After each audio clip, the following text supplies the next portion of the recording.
And we're going to go ahead and get going into the class. Before we actually get going, I'm going to go ahead and introduce myself. My name is Cora Matzik. I am the Business Development Manager with Newview Trust.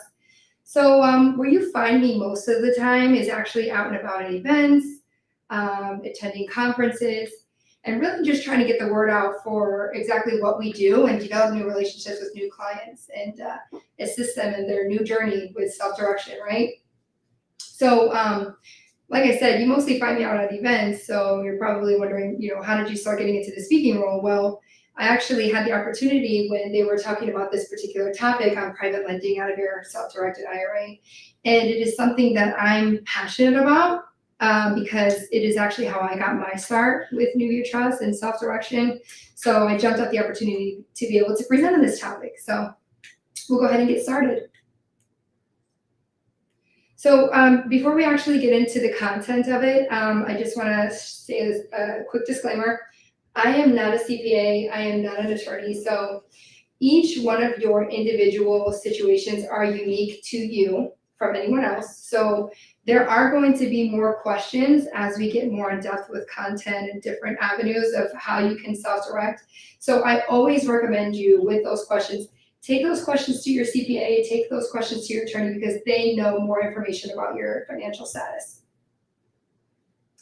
So what is self-directed IRA? So I get this question a lot on the sales side is after they've opened their accounts or right before they're about to open their accounts, we get the question, so what do I do? What do I do with this? Or what now? What happens next? And I understand self-direction gives you more choices, and it does. But I like to say self-directed IRA allows you to invest in everything that the IRS doesn't prohibit.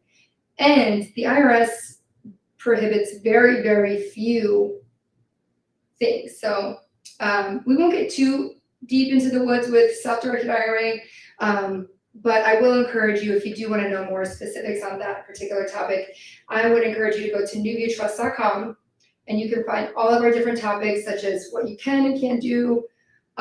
We have videos on prohibited transactions, guidelines, information to our next podcast or live classes where we do specifically speak on those topics. But today, we're going to focus particular type of investment called private lending. So you can actually do private lending with any of these accounts. So it doesn't matter whatever kind of account you hold with Newview Trust. These can be done in any of these accounts. So we have a few different plan options. So, of course, we have our traditional and Roth plan, employer plans like the Solo, SEP, and Simple. And then we have our specialty plans like the education savings accounts and our health savings accounts. So health savings accounts, these go with high deductible insurance healthcare plans. So if you do have one of these accounts, you probably don't view it as a retirement plan because you can get the money out early without any taxes for qualified medical expenses, but you can still stock it away. So you can, stock $7,000 to $8,000 annually. And a lot of people do this in conjunction with their IRA plans. So it's a nice fun fact there. One other thing too about the specialty plans, the education savings account plan, this one isn't commonly known, but you can actually have an educational savings account. You can put up to $2,000 per year away for multiple dependents and have all of that in a tax-free growth environment. So really great information on that. So why are IRAs so powerful? And I like to reflect back on this chart because it really shows, it's an example of how taxes can really rob you from developing a long-term retirement plan. So this is just to make a point. So on the left, you have an investment that gave you 100% return and doubled every year for the next 20 years. And you will have around $1 million, right? So, but you would only have $1 million if it wasn't taxed.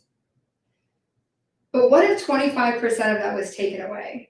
So on the right are the numbers if it was done outside of an IRA or a tax-advantaged account. You're going to pay your ordinary income tax, and it cuts it down to $72,000. So $1 million versus $72,000. So significant difference there. So, I mean, we can run the numbers differently. We quoted it at 25% as an average. I mean, no matter which way you cut it, even if we put it on at 10%, you're still looking at a significant difference. But this is just an example to show you that showing you to invest in a tax advantage way and the benefits that you would get from that. People restrictions. There are some people you cannot deal with in an IRA. And I'll touch on it briefly, but think of it like this. Your IRA is never meant to benefit you while it's an IRA.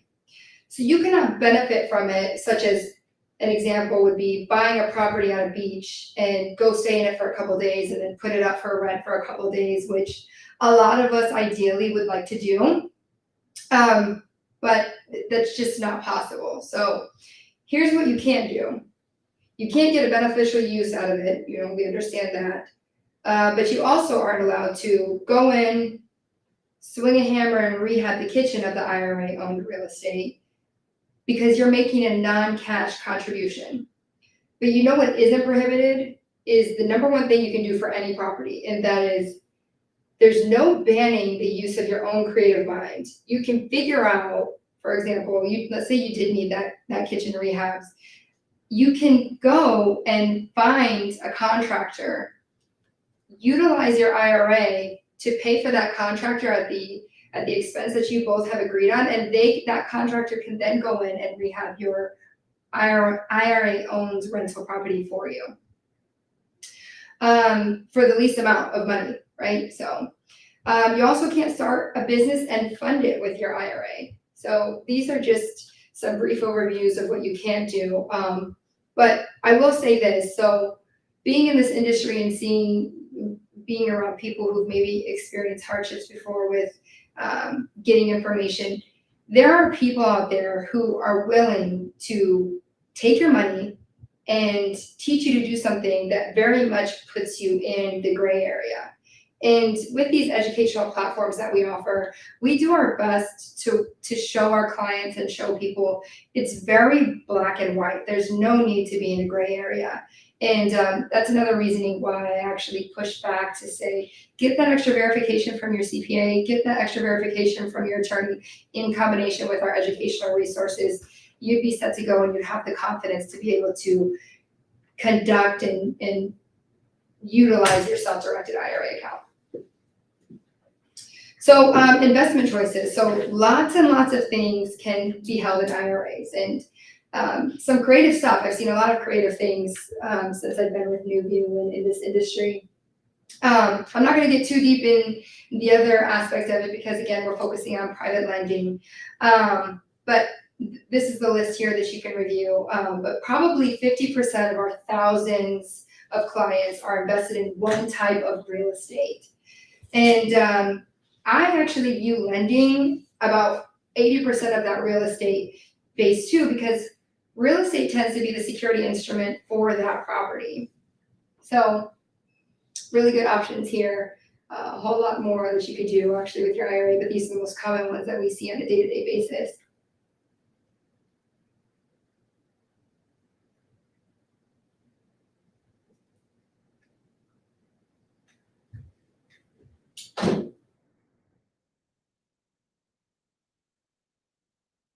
So becoming the bank. So all of these choices are available, and we'll narrow it down today, and you're going to become the bank.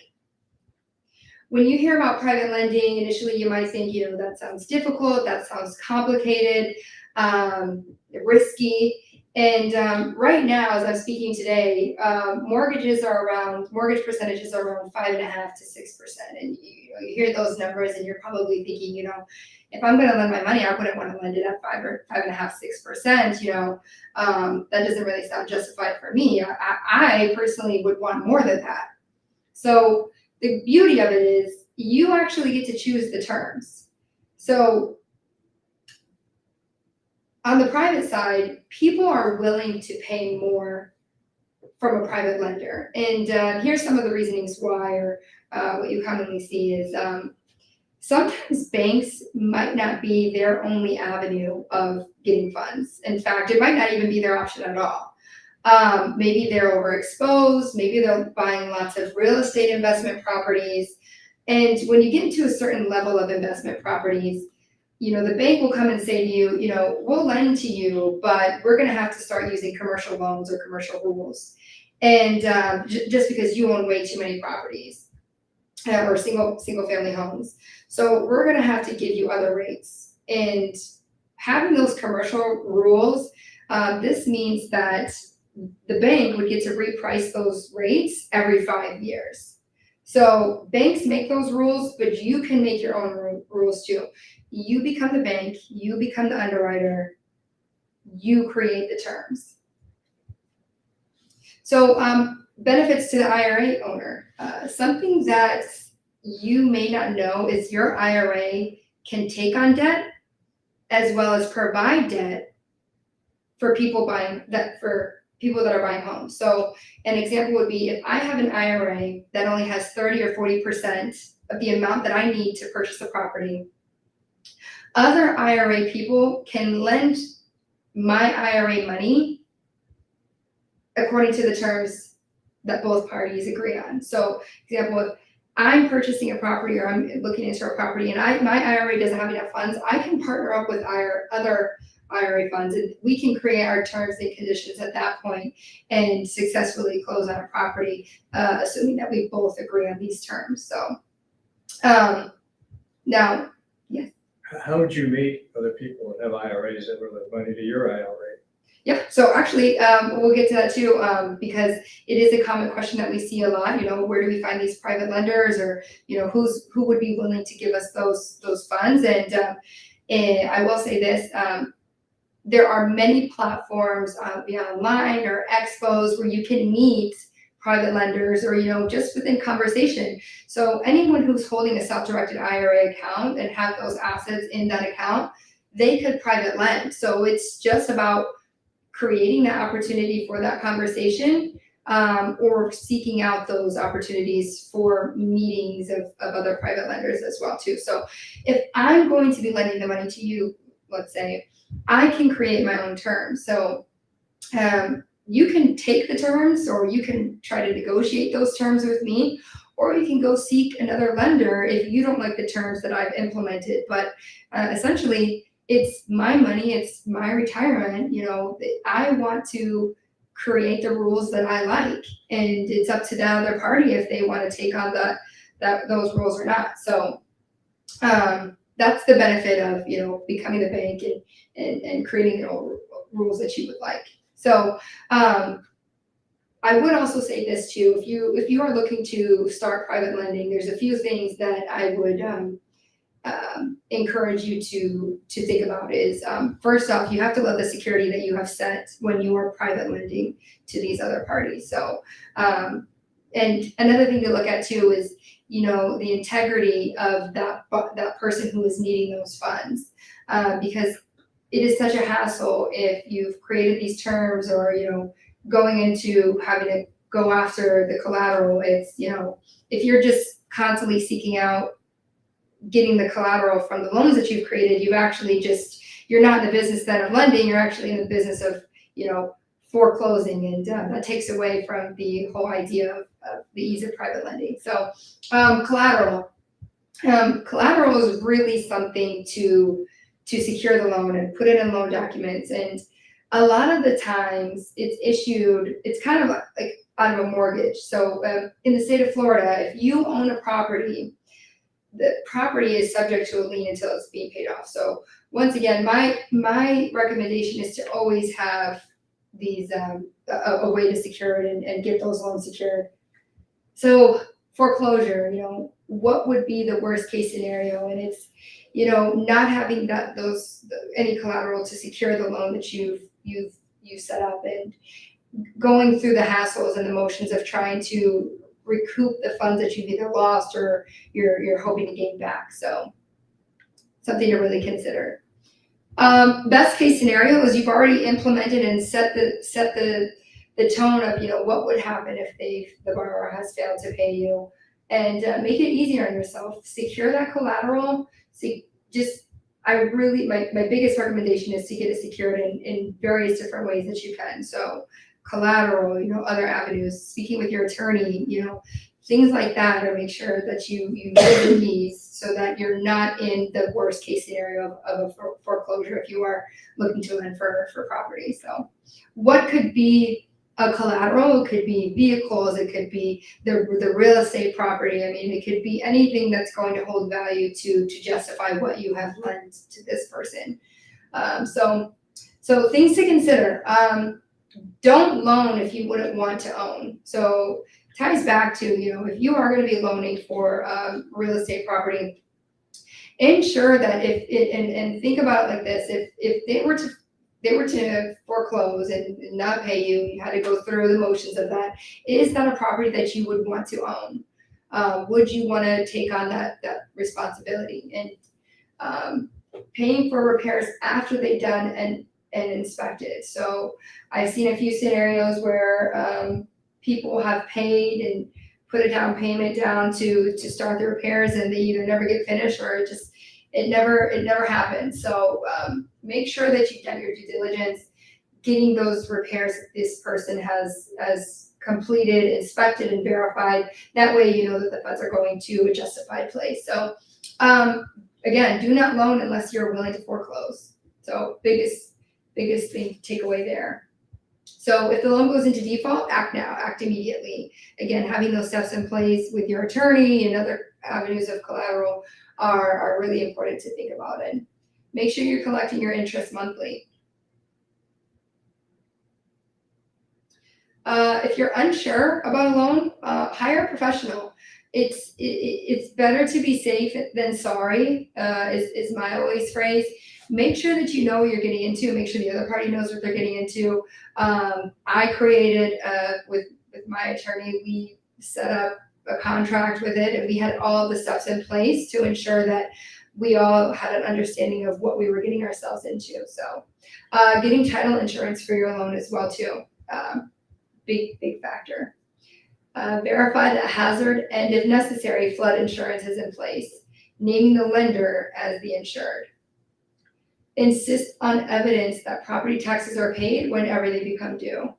And then get a personal guarantee if lending to an entity. So these are big things to consider from a lender's perspective.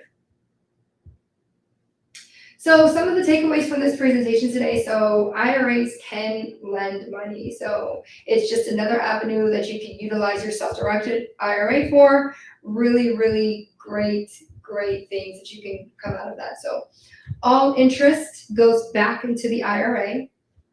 IRAs earn money tax deferred or tax free, so Roth or traditional. And you make all the lending rules. So you create your terms, you create your interest rates, whatever you want. Again, it's your money. That person can attempt to negotiate with you, or they can go seek another private lender.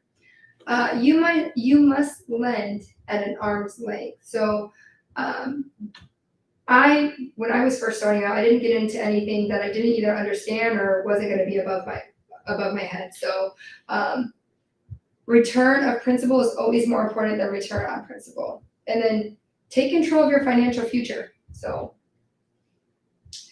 if you specifically want more information on this topic, you can go ahead and scan this QR code. You can get to one of our IRA specialists and find the best account for you. Again, I mentioned all the various different accounts that we have. So the Roth, traditional, solo, simple, SEPs, the specialty accounts, HSA accounts, the educational savings accounts. These are big ones that I don't think are commonly known, and you can still utilize those in combination with your IRA. So, and make your first investment and start self-directing. It's that simple. And if there was a topic that we didn't talk about today, or you want to know more information, follow this link to our podcast, to our videos, to our socials. We are constantly rolling out different avenues of educational platforms and different topics, what you can and can't do, or different avenues, again, like those HSA accounts. So that fulfills the presentation aspect of it. Do we have any questions from our online portal? We do. First question, could you explain the typical interest rates associated with private lending and how they compare to other lending transactions? So the exact interest rates vary significantly because again, remember, you are creating your own terms. And one thing to take away is private lending, for the most part, the percentages are always going to be a little bit more than the average. So I mentioned earlier, the average mortgage rates, for example, as we speak today, are 5.5% to 6%. Anyone who's going to be private lending isn't going to want to private lend at 5.5% or 6%. They're always going to want to get more. You're using your retirement money, so it's really up to that lender's discretion. Second question, are there any specific qualifications or criteria that borrowers must meet to be eligible for private lending? So while private lending percentages typically tend to be higher rates, private lenders have a little bit more flexibility in evaluating qualifications, allowing them to consider unconventional factors beyond what traditional banks would typically see. What types of collateral are typically required for private lending transactions? I would say that we see various different types. For the most part, you're going to want something substantial to have as collateral, like a real estate property, a vehicle, something that's going to have value in the event of foreclosures or that borrower not paying. So you're going to want something substantial that holds a good amount of value that would take the rest of that loan that was missed. So. Awesome. We have one last question from online. What resources are available to find private mortgages? So you actually can get with one of our IRA specialists, and we can do our best and guide you to those areas. Otherwise, I would also direct you online to newviewtrust.com in our educational resources section. You should be able to find that information. Great, so I think that sums up a lot of the questions and presentations that we have online and in person. For more information, again, reach out on our website. Otherwise, every Tuesday we have our class. Make sure you attend, and we look forward to seeing you. Thank you.